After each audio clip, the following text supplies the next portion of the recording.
mujye mudusabira kugira ngo Roho Mutagatifu akomeze aca inzira nk'uko tukomeza kubimuragiza, turabizi neza ko azabikora. Nasoza mbashimira umwanya mwiza mwaduhaye. Ngiye kubwanjye ntabwo nari nzi ko uyu mwanya waboneka, ariko kwa mwigomye imirimo myinshi itandukanye, nubwo ari ku cyumweru, ariko ngira ngo hari abafite abashitsi, mwagiye munabitubwira, mwagiye mwigomye mu mwanya mufite n'abashitsi, rimwe na rimwe mukabasha kubirengezaho gato kugira ngo dutambutse ubutumwa.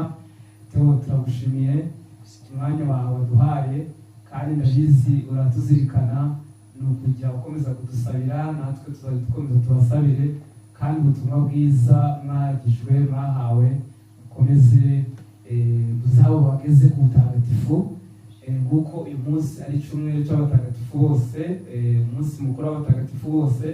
Twifurije tuzaba mutagatifu mu karismatike. Onesiforo nawe turamushimiye, tumushimiye umwanya mwiza yaduhaye kugira ngo tubashe kugira ubutumwa tugeza ku badukurikiye.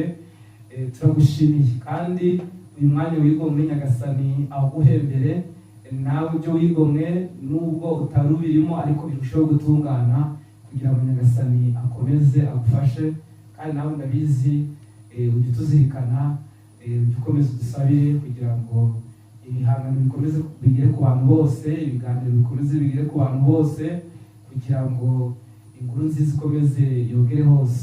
Turagushimiye Onesiforo, mwakoze cyane. Dushimiye by'umwihariko Berije, umuyobozi ufite inshingano nyinshi agomba gukurikirana, ariko uyu munsi mwigomwe byinshi mwagombaga gukora, muduha umwanya kugira ngo tubashe kuganira n'abakurikiye kuri channel Janvier from Nyundo, abakunzi bayo. Hari ubutumwa bwiza mutambukije hamwe na bagenzi bawe.